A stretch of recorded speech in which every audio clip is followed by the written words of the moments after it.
बढ़िया संगीत बज रहा, बढ़िया भजन हो रहा, खूब नच लेते। पीछे देखो दद्दा बैठो काकी है। अरे दद्दा का क्या, भगवान के कीर्तन में नचने में कोई मना है? 84 लाख योनियों के चक्कर से अगर बचना है तो सबसे बढ़िया जो ये है, भगवान का कहीं कीर्तन हो रहा है, भगवान का कहीं भजन हो रहा है, तो इसमें नाच लो, तो 84 लाख योनियों में नाचना नहीं पड़ेगा।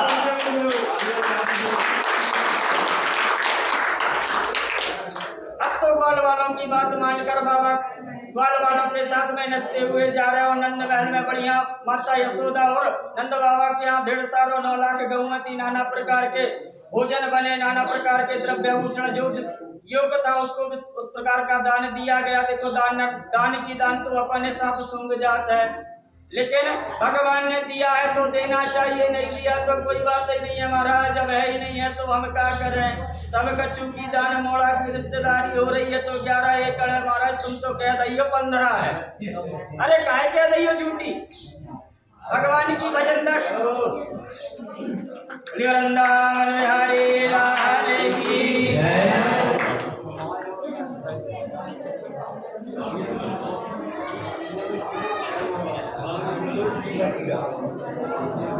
वृंदावन बिहारी लाल की। भजन को भजन, कीर्तन को कीर्तन। नंद महल पहुंच गए, बधाइयां लुटाई जा रही हैं। हमने तो कछु नहीं लुटाओ, लेकिन लूट लो, मने से लूट लो, बढ़िया ये कीर्तन। अरे नंद घर आनंद भयो, जय कन्हैया लाल की। नंद घर आनंद भयो, जय कन्हैया लाल की। नंद घर आनंद भयो, जय कन्हैया लाल की।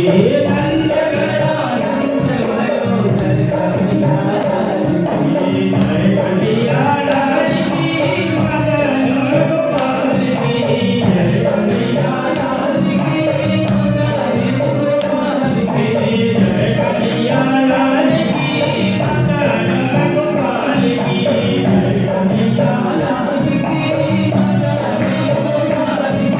नंद घर आनंद भयो, जय कन्हैया लाल की। नंद घर आनंद भयो, जय कन्हैया लाल की। मोटे दीने हाथी घोड़ा, कोने दीने पाल की। मोटे दीने हाथी घोड़ा, कोने दीने पाल की। मोटे दीने हाथी घोड़ा, कोने दीने पाल की। मोटे दीने हाथी घोड़ा, कोने दीने पाल की। नंद घर आनंद भयो, जय कन्हैया लाल की। नंद घर आनंद भयो, जय कन्हैया लाल की। नंद घर आनंद भयो, जय कन्हैया लाल की। नंद घर आनंद भयो, जय कन्हैया लाल की। झाड़न को हाथी घोड़ा, बूढ़न को पाल की। झाड़न को हाथी घोड़ा, बूढ़न को पाल की। झाड़न को हाथी घोड़ा, बूढ़न को पाल की। झाड़न को हाथी घोड़ा, बूढ़न को पाल की। नंद घर आनंद भयो, जय नंद घर आनंद भयो, जय कन्हैया लाल की। आनंद भयो लाल की। नंद घर आनंद भयो, जय कन्हैया लाल की। कोने दीनी हीरो होंडा, कोने दीनी मारुति। कोने दीनी हीरो होंडा, कोने दीनी मारुति। कोने दीनी हीरो होंडा, कोने दीनी मारुति। कोने दीनी हीरो होंडा, कोने दीनी मारुति। झाड़न को हीरो होंडा, बूढ़न को मारुति। झाड़न को हीरो होंडा, बूढ़न को मारुति। झाड़न को हीरो होंडा, बूढ़न को मारुति। झाड़न को हीरो होंडा, बूढ़न को मारुति। नंद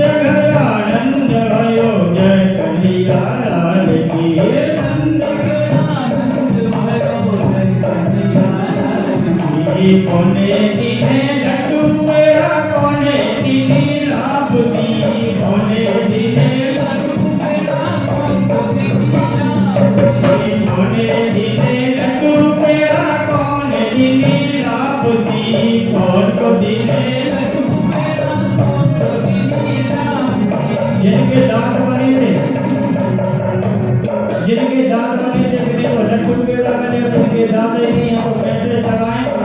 नंद बाबा ने सबकी व्यवस्था करी थी कि ज्वानन को लड्डू पेड़ा बूढ़न को लापसी, ज्वानन को लड्डू पेड़ा बूढ़न को लापसी, ज्वानन को लड्डू पेड़ा बूढ़न को लापसी, ज्वानन को लड्डू पेड़ा बूढ़न को लापसी।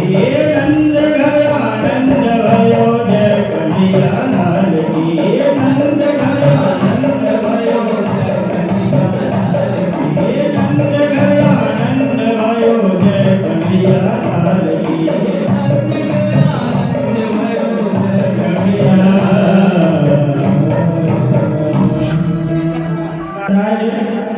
तुम्हारे यहाँ कछु हो जाए हम तो जैसे रहते वैसे देते हैं।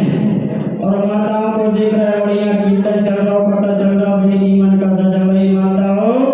एक प्रार्थना है कि जैसे अपने कथा सुनने नहीं थी, कीर्तन सुनने नहीं हो, जब सच्ची घरियों का कर लेती के तैसे अभी गई हो तैसे अभी गई का मतलब है सुरता में बैठे। भगवान ने बढ़िया हमको दिया है, बढ़िया आवाज दी है, लड़ाई हो जाए तो कल्याण को पता चल जाता। भवन आते पंडित जी तुम्हारे गाँव में बेटी लड़ाई हो गई का? नहीं भैया हमने तो नहीं सुनी कि नहीं, हमें तो जोर जोर से आवाज आ रही थी। तो भैया भगवान ने हमको दिया है, भगवान का कीर्तन करना चाहिए, भगवान के भजन में ताली बजाना चाहिए। बोले महाराज बार बार ताली बजाने की कहते हो, ताली बजाने से क्या होता है? बोले महाराज जो भगवान के कीर्तन में ऊंचे हाथ करके ताली बजाता है ना, उसके जो पाप होते हैं, उसके हाथ में जो गलत रेखाएं होती हैं वह भगवान की कृपा से नष्ट हो जाती हैं। भगवान उसके जो पाप होते हैं वह भगवान की कीर्तन में ताली बजाने से नष्ट हो जाते हैं। बोले महाराज नष्ट तो हो जाते हैं, उड़ जाते हैं, लेकिन जाते कहाँ है? तो बोले सीधे जो बगल वालों नहीं बजाता उसी के पास में चले जाते हैं। तो भैया तुम तो बजाई हो, संगवारी की ओर बज गई हो बहुत। भगवान देखो बार बार देखो, भगवान नाम में कारक कोई, नाम में कारक कोई। एक बार की किस्सा है, हमने भी कौन से सुनी थी। एक कन्या का विवाह हुआ, बढ़िया ससुर बहू घर आई, लेकिन भाग्य से जिस कन्या का विवाह जिसके साथ में हुआ था उनका नाम था ठंडनपाल। क्या नाम था पति देव का? ठंडनपाल। अब जो कोई देखो ठंडनपाल की बहू जा रही, ठंडनपाल की बहू ने आज बढ़िया भोजन बनाए थे। ठंडनपाल की बहू आज जमुना जी में पानी भरने जा रही, बहू को बड़े मन में नीचा सा देखना पड़ता। कैसो नाम पति से बोली महाराज आपसे मैं और कछु नहीं मांगू, एक निवेदन है। बोले पतिदेव बोले बोलो क्या निवेदन है? बोले महाराज आप बोले भले ही हीरा जवाहरात सोने के चांदी के जेवर मत लाइयो, चप्पल प्रकार के भोजन मत कराइयो, लेकिन आप अपने जो नाम है ना आप नाम बदल लो। बोले मुझे तो बढ़िया लगता है, लेकिन तुम ही बताओ कोई तुमको अच्छा नाम आता हो, मन में हो, ध्यान में हो, तो मैं वही नाम रख लूंगा। बोले महाराज मैं कल बताऊंगी, कल लेकर जाएगी। आज तो मुझे अपने पति देव के लिए बढ़िया सुंदर सा नाम खोज कर लाना है। रास्ते से चली जा रही थी, रास्ते में एक भैया खेत में हल से जुताई कर रहे थे। बोले मैं इनसे पूछूं इनका जो नाम हो सकता है मेरे काम पड़ जाए। उस देवी ने कहा कि हे भैया आप मुझे अपना नाम बता सकते हैं? बोले हाँ, नाम बताने में क्या बुराई है? तो बोले बताओ कि बोले हमारा नाम है धनपाल। देवी ने मन में विचार किया कि नाम तो है धनपाल और चढ़ा क्या रहे हैं हल। बोले बेकार है, आगे बढ़ी, आगे जाकर देखा रास्ते में अपने यहाँ भी जो मटके का काम करते हैं, मिट्टी का काम करते हैं, तो है जहाँ पर गऊ का चढ़ने चढ़ने की जगह होती है, उधर गाय गोबर कर देती है, उसकी कंडी बन जाती है। तो एक स्त्री कंडी बीन रही थी। उस देवी ने पूछा कि हो सकता है ये देवी का नाम अच्छा हो तो मेरे काम पड़ जाए। पूछा, बोले देवी तुम्हारा नाम क्या है? तो बोले हमारा नाम है लक्ष्मी। बोले बेकार नाम है लक्ष्मी और कंडा बीन रही है। आगे बढ़ी, एक अंतिम यात्रा चली जा रही थी, बहुत लंबी अंतिम यात्रा। कोई बड़े सेठ जी रहे होंगे नगर के। तो उस देवी ने पूछा ये क्या हो रहा है? बोले हमारे गांव के सेठ जी चले गए हैं, इनकी अंतिम यात्रा में यह सब लोग जा रहे हैं। बोले यह तो चले गए, लेकिन हो सकता है इनका नाम हमारे काम पड़ जाए।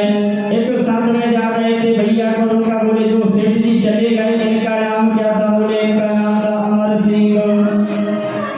शाम हो गई, सुबह से लेकर शाम हो गई। शाम को घर पहुंची, पतिदेव ने कहा कि देवी कोई नाम मिला? बोले नहीं। बोले क्यों? तुम तो सुबह से नाम खोजने के लिए गई थी। तो देवी बोली कि कंडा बीन लक्ष्मी और हल जोते धनपाल, हमारे सिंह तो चल बसे दस बढ़िया ठन पाल। बोले महाराज आपका नाम तो यही ठीक है, क्योंकि मानव की नाम से पूछ नहीं होती, उसके कर्म से पूछ होती है। लेकिन अपन तो पूछे के पीछे लगे हैं। बोले महाराज अब तो बड़ी बराबरी के हो गए, चाय की नहीं पूछे, अब तो बहुएं रोटी की नहीं पूछे। क्यों नहीं पूछते? देखो जब हनुमान जी महाराज ने लंका को जलाया तो हनुमान जी से पूछा, सीता जी हनुमान जी से पूछती हैं कि लंक जला के जली भी नहीं, हनुमंत विचित्र है पूछ तुम्हारी, और कौन सजा दुराजेश भरा, हंस पूछती है मिथिलेश दुलारी। सीता जी कहते हैं कि अरे हनुमान, मैंने तो सुना है कि रावण ने तुम्हारी पूंछ में आग लगा दी थी। बड़ा ही जितना भी नगर में बसना घर तेल था, पूरे के पूरे तेल में आग आपकी पूंछ पर डालकर कपड़ा लपेट कर उसमें आग लगा दी थी। उसके बाद सुना कि जब हनुमान जी इधर आग बुझाने के लिए लंका में चारों तरफ कूदने लगे तो लंका भी जल के राख हो गई। लेकिन तुम मेरे पास में आए हो तो मैं देख रही हूँ कि आपकी पूंछ का तो एक बाल भी बाका नहीं हुआ। तब हनुमान जी ने हाथ जोड़ के कहा कि माता आपको पता है कि मेरी पूंछ में आग क्यों नहीं लगी? बोले हाँ बताओ। हनुमान जी कहते हैं कि ये राघव आगे पीछे है पूंछ रहस्य है भारी, और बानर को भला पूछता कौन, श्री राम के पीछे है पूंछ हमारी। ये राघव आगे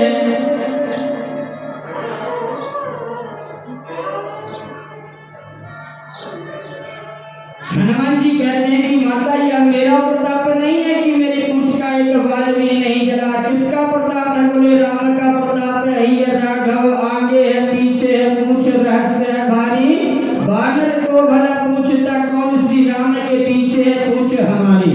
लेकिन हम लोग अपना तो सर्वस्व माता पिता बाल गोपाल धन संपदा को मान लेते हैं, भगवान को मानते भी नहीं। कहीं भगवान का भजन कीर्तन का नाम आ जाए, कहीं एक अनुष्ठान का नाम आ जाए तो महाराज खोजने से भी 10 लोग नहीं मिलते कि जाए कहीं की नट्टी ले आए। खोजने से भी कहीं 10 लोग इकट्ठे नहीं होते कि चलो भैया एक यजमान ने खर्च कर दिया, उन्होंने टेंट साउंड पंडित जी की संगीत वाला की व्यवस्था कर दी, 10 लोग मिले जाए बैठकर कथा सुनने, उसके लिए भी नहीं मिलता और पूछ के लिए मरे जा रहे हैं।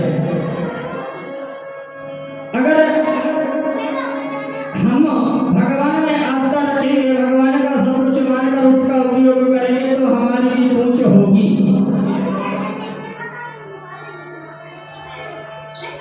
एक भक्त संत जी के पास में गया, बोले महाराज आप कहते हो भगवान का नाम लेना चाहिए, नाम लेना चाहिए, तो मुझसे नाम तो नहीं लिया जाता, आप कोई ऐसा कीर्तन बता दो जिसको मैं करूँ तो मुझे भगवान की प्राप्ति हो जाए। तो संत भी गुरु भी सभी प्रकार के होते हैं, जैसे जैसे चेला वैसे गुरु। तो कहा है आपका कीर्तन में मन लगता है तो कीर्तन ही बता देते हैं। कीर्तन बताया कि बढ़िया लय में कीर्तन बता दो, तो लय में कीर्तन बताया कि जब से आपके दर्शन पाए, नाम कहूँ कछु भटके, और जगन्नाथ जी के चरण कमल में नयन हमारे अटके। संत भगवान ने कीर्तन बताया कि जब से आपके दर्शन पाए, कहने का भाव यह था कि ऐसा मन में भाव रखना कि हे जगन्नाथ जी, जब से मैंने आपका दर्शन पा लिया है, हमको कहीं और दूसरे मार्ग पर भटकना नहीं पड़ेगा, 84 लाख योनियों में भटकना नहीं पड़ेगा, ना हमें कहूँ कछु भटके। और जगन्नाथ जी के चरण कमल में, जगन्नाथ जी के चरणों में नयन हमारे नेत्र अटक गए। इस प्रकार का कीर्तन उस भक्त भी पक्का भक्त निकला, महाराज जी का जाकर के कमरा बंद किया और बढ़िया ताली बजाते बजाते कीर्तन करने लगा हुआ। घर में जाकर क्या कीर्तन करता है? कीर्तन करता है कि जब से आपके दर्शन पाए, ना हम कहूँ कछु भटके, और जगन्नाथ जी के नयन कमल में चरण हमारे अटके। पता नहीं भक्त की समझ में आई का नहीं, आपकी समझ में आई का डिफरेंस रहो। संत जी के बताने में और भक्त के जाप करने में क्या अंतर रहा? संत जी ने क्या बताया था कि जगन्नाथ जी के चरण कमल में नयन हमारे अटके, लेकिन भक्त जाकर क्या कीर्तन कर रहा है कि जगन्नाथ जी के नयन कमल में चरण हमारे अटके। उल्टा कीर्तन प्रारंभ किया। तुलसी बाबा ने भी कहा है कि उल्टा नाम जपत जग जाना, वाल्मीकि भय ब्रह्म समाना। जैसे ही उल्टा कीर्तन चालू किया संत जी ने तो कहा था कि आप इस मंत्र का दिन में ज्यादा नहीं 4-4 घंटे, इस कीर्तन को 4-4 घंटे करोगे, 1.25 महीने में भगवान के दर्शन हो जाएंगे। लेकिन तो इधर तो 1.25 घंटा भी नहीं हुआ, जगन्नाथ भगवान प्रकट हो गए और कहने लगे कि भक्त मांग तेरे मन में क्या है। भक्त को विश्वास नहीं हुआ कि गुरुजी ने तो कहा था कि 1.25 महीने में भगवान के दर्शन होंगे, 1.25 महीने में भगवान आपको साक्षात दर्शन देंगे, 1.25 घंटे में भगवान कैसे आ सकते हैं। तो भैया भक्त ने कीर्तन किया, निर्मल मन से किया, भगवान 1.25 घंटे में आ गए और कहा कि आप जाओ और गुरुजी को बताना कि गुरुजी आपने जो मंत्र दिया था मैंने उसका जाप किया, लेकिन आपने कहा था 1.25 महीने में भगवान मिलेंगे, लेकिन मुझे तो 1.25 घंटे में भगवान ने दर्शन दिया। तो गुरुजी ने पूछा कि चेला तुमने भगवान का कीर्तन कैसे किया था? तो चेला जी ने 1.25 घंटे कीर्तन करके गए थे। वही लगता था कि जगन्नाथ जी के नयन कमल में चरण हमारे अटके। बोले धन्य प्रभु, इधर तो जीवन हो गया भगवान का कीर्तन करते रहे, आज तक हमको दर्शन नहीं दिए, और इस भक्त को आपने 1.25 महीने में 1.25 घंटे में दर्शन दे दिए। तो भगवान तो कौतुकी भगवान है। भगवान निर्मल मन को मिलते हैं। भगवान ने 8 प्रकार की भक्ति बतलाई, तुलसी बाबा ने भी भक्ति बतलाई और उधर प्रहलाद जी के चरित्र में उस दिन महाराज जी ने सुनाया था। कौन कौन सी 8 प्रकार की भक्तियां? बोले श्रवणम कीर्तनम विष्णु स्मरणम पाद सेवनम अर्चनम वंदनम दास्यम सख्य आत्मनिवेदनम। पहली भक्ति बतलाई श्रवणम, भगवान ने कान दिए हैं, भगवान की कथा का श्रवण करो, भगवान के कीर्तन का श्रवण करो। श्रवणम कीर्तनम, श्रवण तो करते जाओ, साथ में ताली बजा के कीर्तन भी करते जाओ। श्रवणम कीर्तनम विष्णु स्मरणम, आपका कानों से श्रवण हो गया, हाथों से कीर्तन हो गया श्रवण कीर्तनम विष्णु स्मरण बुद्धि से स्मरण भी करते जाओ स्मरण पाद सेवन लड्डू गोपाल भगवान को घर में ले आओ शालिग्राम गोपाल को भगवान शालिग्राम भगवान को घर में ले आओ रोज सुबह जागो तीनों टाइम भगवान की सेवा पूजा करो भगवान को सुबह दूध दही चंदन चावल से स्नान कराओ भगवान का जो चरणों तक निकले उसको 3 बार 3 आचमनी रोज ग्रहण करो स्मरणम पाद सेवनम अर्चनम घर में जो भी भोजन प्रसाद बनता है उसका थोड़ा सा पहला हिस्सा भगवान के लिए निकाल दो लेकिन आज तो किस्सा उल्टा है बताओ पहली रोटी पहले किसके लिए निकाली जाती थी मैया निकालती है रोटी घर में पहली रोटी किसके लिए निकालते हैं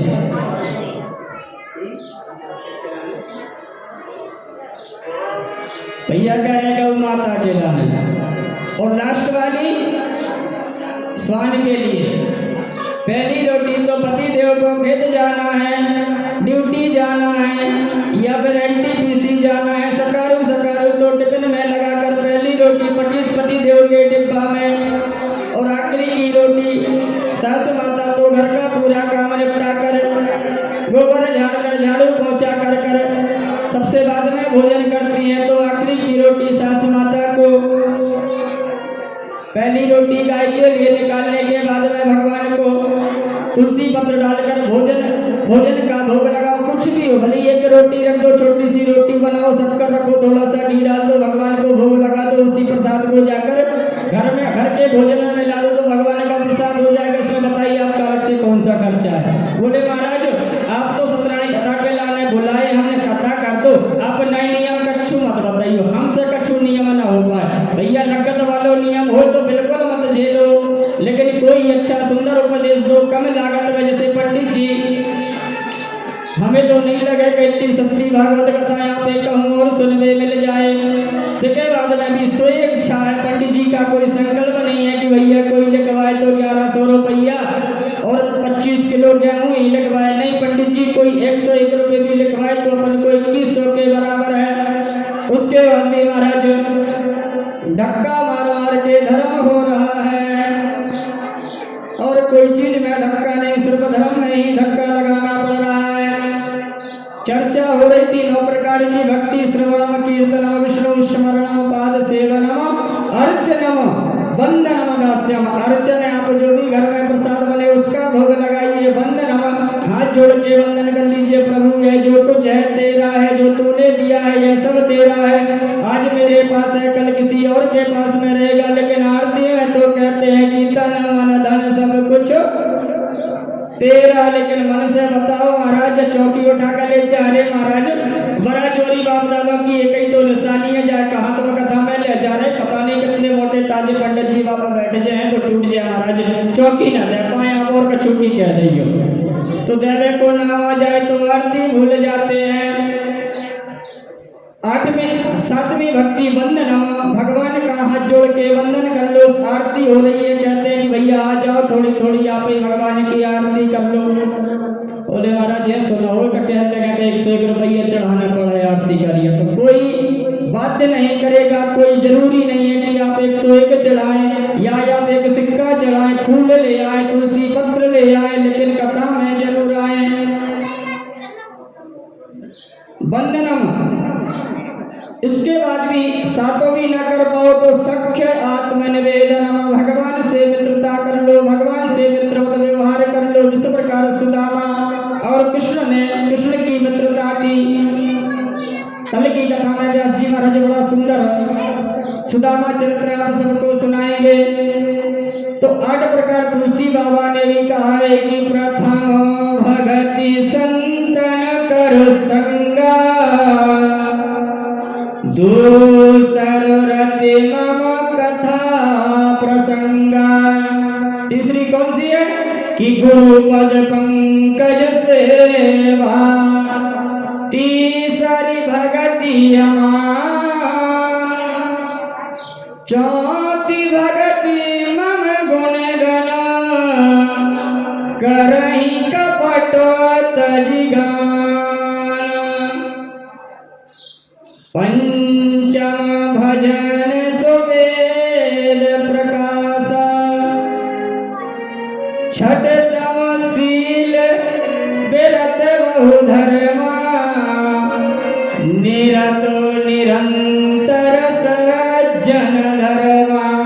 और आठवीं कौन सी?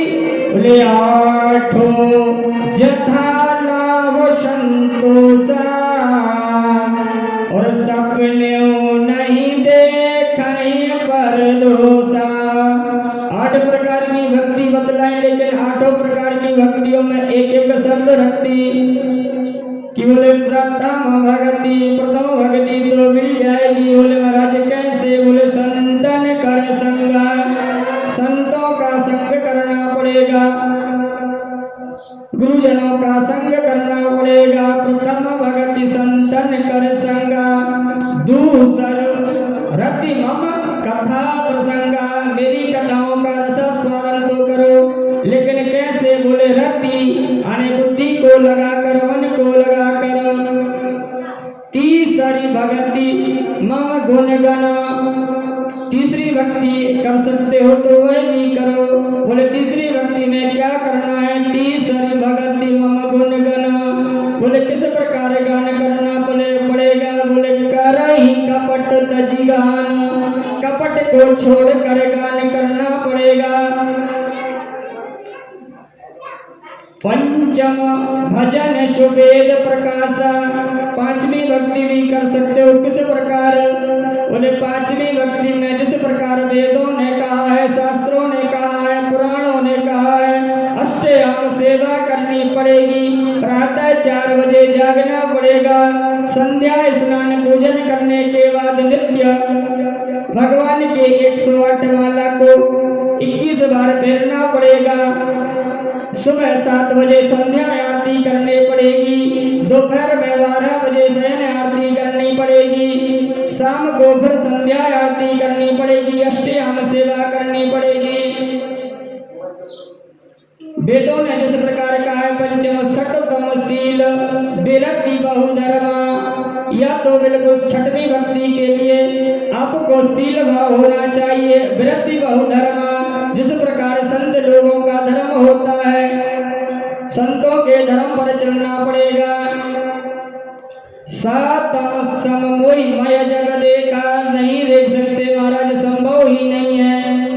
एक बार कथा हो रही थी, हमने कथा में सुनाया कि हम में भी ब्रह्म है, तुम में भी ब्रह्म है, सृष्टि में जीव मात्र, जितने भी जीव मात्र है, चल अचल जो भी है, सब में जीव है।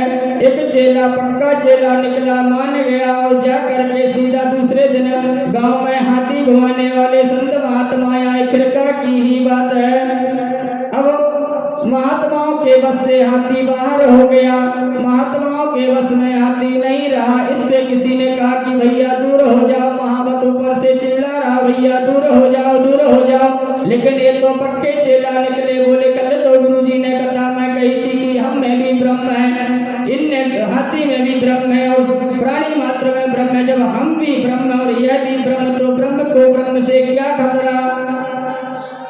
अब तो लोगों की बात नहीं माने, महावत की बात नहीं माने, हाथी ने सूढ़ों में फंसाया, उठाकर फेंक दिया, हाथ टूट गया, कल पट्टी करवाए हुए हमारे पास में आए गुरुजी। बोले गुरुजी आप कुछ नहीं जानते। बोले भैया क्या हुआ? कल आपने कथा में कहा था कि मेरे अंदर भी ब्रह्म है, आपको जो भी जीव दिखता है सबके अंदर ब्रह्म है। बोले हाँ मैंने कहा था। तो बोले बताइए ऐसा कैसा ब्रह्म? ब्रह्म ब्रह्म अलग होते हैं क्या? जो मेरे अंदर ब्रह्म है वही ब्रह्म उस हाथी के अंदर था। बोले हाँ था। तो बताओ एक ब्रह्म ने दूसरे ब्रह्म को उठा के पटक दिया। बोले हमको पूरी बात बताओ। बोले महाराज कल एक हाथी आया था, उसने सभी लोग उधर से भागने लगे, हम तो आपकी कथा पर अटक बने थे। बोले व्यास जी महाराज जी की जय, अटक बने रहे। और बताओ ब्रह्म, एक ब्रह्म ने दूसरे ब्रह्म को उठा के फेंक दिया। बोले और भी कोई उधर था? बोले हाँ थे तो बहुत लोग। बोले महावत भी होगा जब हाथी था? बोले हाँ महावत ने कुछ कहा था।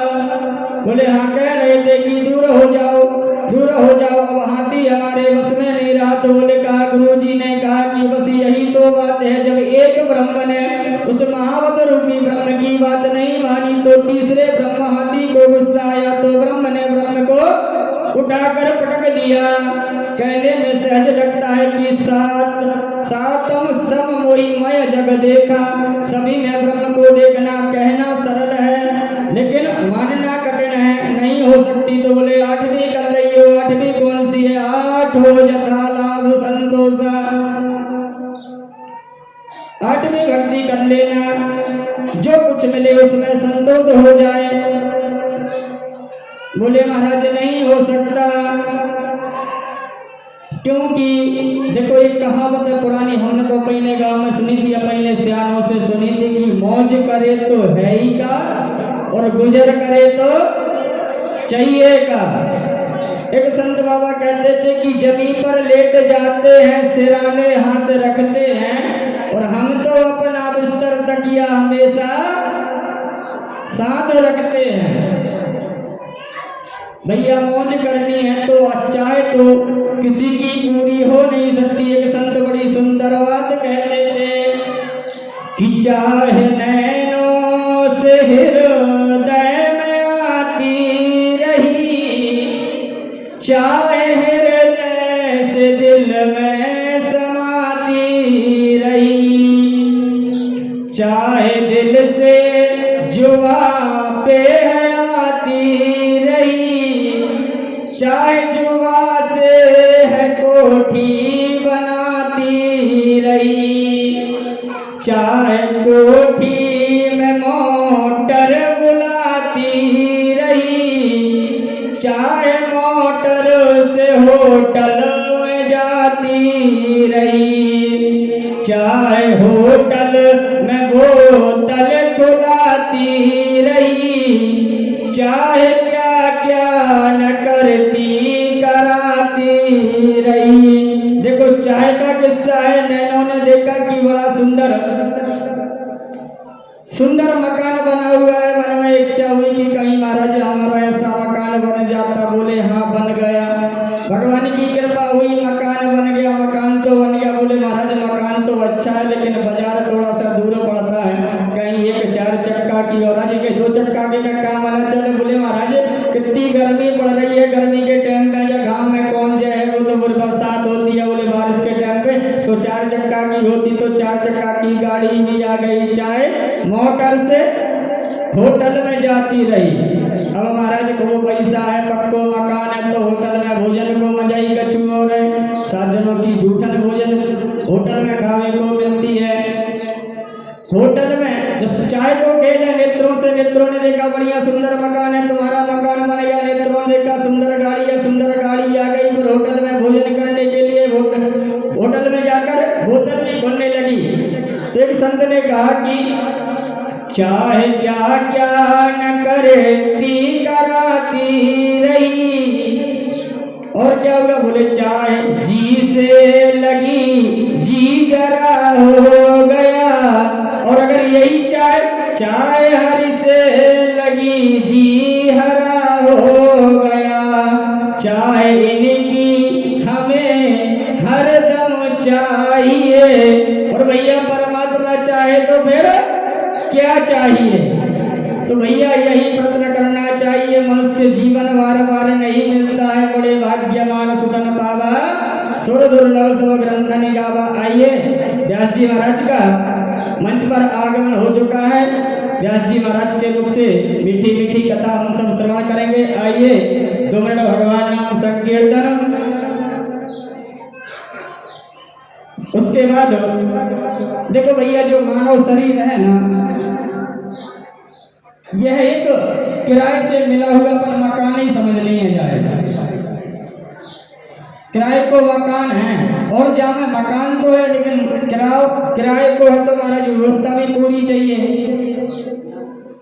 व्यवस्था भी पूरी है, किराया भी लग रहा है, खिड़की भी है, दरवाजे भी हैं शरीर रूपी मकान में। आइए भगवान का कीर्तन करते करते